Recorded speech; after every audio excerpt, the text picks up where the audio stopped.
الحمدللہ والصلاة والسلام علی رسول اللہ۔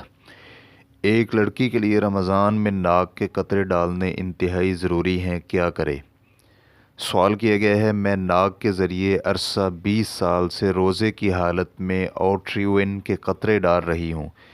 اس کی وجہ یہ ہے کہ مجھے سانس کا مسئلہ رہتا ہے اور مجھے اب معلوم ہوا ہے کہ ان سے روزہ ٹوٹ جاتا ہے، تو اب میں کیا کروں؟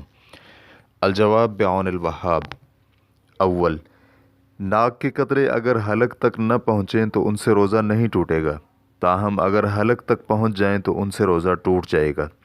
دوم، اگر یہ قطرے حلق تک پہنچ جاتے ہیں، یعنی مریض کو اپنے حلق میں ان کا ذائقہ محسوس ہوتا ہے اور رمضان میں دن کے وقت انہیں ڈالنا بھی ضروری ہے، کوئی اس کا متبادل بھی نہیں ہے اور ایسے مریض کے شفایاب ہونے کی امید بھی نہیں ہے، تو اس کا حکم دائمی مرض میں مبتلا بوڑھے شخص کا سا ہوگا، چنانچہ اسے روزوں کے بدلے میں کھانا کھلانا ہوگا۔ اللہ رب العزت فرماتے ہیں وَعَلَى الَّذِينَ يُطِيقُونَهُ فِدْيَةٌ طَعَامُ مِسْكِينٍ، اور جو لوگ روزہ رکھنے کی طاقت نہیں رکھتے وہ ایک مسکین کو کھانا کھلائیں۔ سورۃ البقرہ آیت نمبر 184۔ ابن قدامہ رحمہ اللہ کہتے ہیں، ایسا مریض جس کے شفایاب ہونے کی امید نہیں ہے وہ روزہ نہ رکھے اور ہر دن کے بدلے میں مسکین کو کھانا کھلا دے، کیونکہ وہ بھی سخت بوڑھے شخص کے حکم میں ہے۔ ریفرنس کے لیے دیکھیے المغنی جلد نمبر 4 صفحہ نمبر 396۔ اور سابقہ روزوں کے حوالے سے پریشان ہونے کی ضرورت نہیں، کیونکہ آپ ناک کے قطرے ڈالنے کا حکم اس وقت نہیں جانتی تھیں۔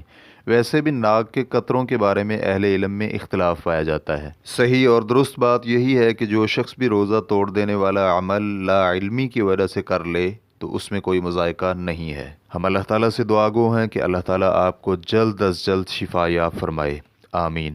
واللہ تعالی اعلم۔ اسلام کیو اے ریکارڈنگز مؤسسۃ الشیخ محمد صالح المنجد، المملکۃ العربیۃ السعودیہ، فتویٰ نمبر 189448۔ والسلام علیکم ورحمۃ اللہ وبرکاتہ۔